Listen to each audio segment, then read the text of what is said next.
This is more than just a photo of a majestic great blue heron. The bird, by the way, is on Lake Norman. It's near Charlotte.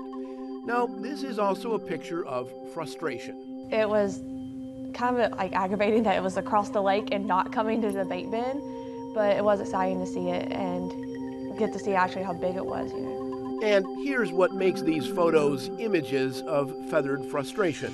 And usually we put something over his head also, which seems to calm them down if they can't really see.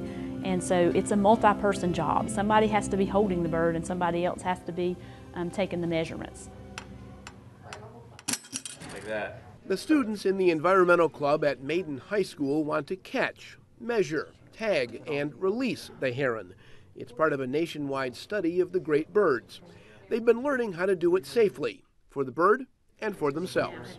The tarsus is going to be this part of his foot, so it's going to be from down here at his foot up to kind of that first joint. So we're going to take that measurement of the left and the right side of him. We're also going to measure his wing cord, basically from here all the way to the tip of his wing. And this is also what we would use whenever we do the Coleman. We would come up here and we would measure from the top of from the feathers all the way to the very tip end. When we have done the ones in the past, we've gotten it within 30 to 45 minutes. More on the study in a moment. That box in the water behind the bird is filled with tiny fish. There are 47 small and large traps underwater around the bait box. The traps are designed to simply hold the bird, not injure it. The plan calls for the bird to step in a trap on its way to the box. The students would swoop in, quickly do their work, and release the bird. The heron has other ideas. It was cool to see it. I mean, we all, we got up out of our chairs, we started running down, we saw him in the trap, and he was stuck there pretty good when we got down there, and when the doctor was like 15 feet away, he just took off into the air. It was disappointing. It was really disappointing. Catching and studying the large birds hasn't always been disappointing for students in the environmental club. These photos are from 2014. The students helped capture and study a heron they named Big Blue. It was also on Lake Norman, and that takes us to that study of the great birds. And then, of course, every bird is a mystery. Every bird has a story to tell, and they all tell different stories.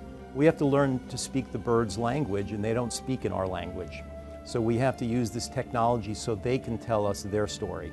So besides measuring the birds and taking a blood sample, each bird is fitted with a high-tech tracking device. So this is a mashup from the GPS system of a smartphone with a Fitbit, all being solar powered. We can measure basically the location of the bird in XY, so we can locate it on the globe. We can also see how high it is above the surface.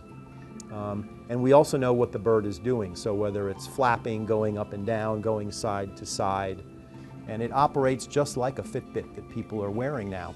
So we actually have an annual fingerprint of how active the bird is.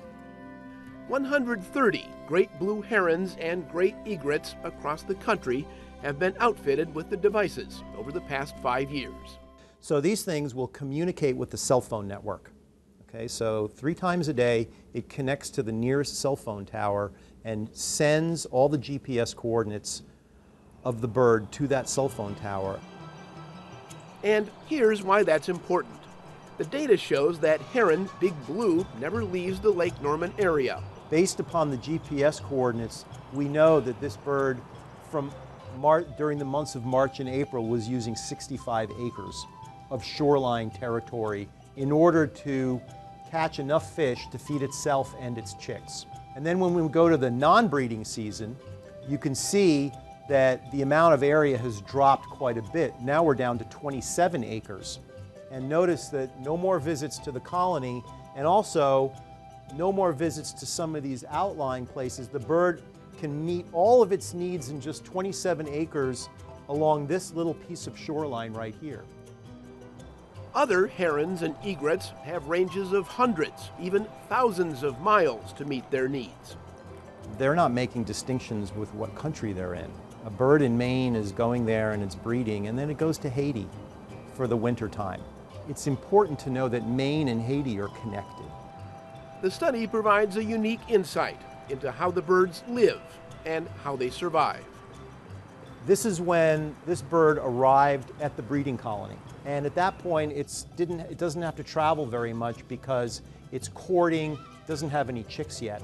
But then as time goes on, the chicks hatch, you can see the distance flown per day increases because the demands of his family are increasing. But then the chicks fledge and the amount of flight drops off precipitously.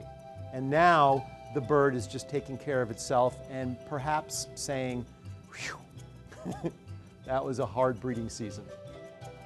Every organism is like a light bulb. It has a certain rate at which it uses energy, whether you're talking about an oak tree or a bacteria or a bird.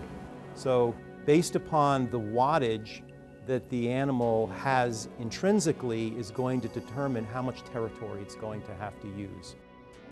This technology has actually allowed us to estimate or calculate an ecological footprint for an animal. We know how many acres this bird's need of shoreline. This is an opportunity to get close to an animal that you haven't been able to get close to before and learn something about it. Birds, it's very hard to know where a bird goes. And so a tracking device on the back of a bird can teach you so much that we haven't known before.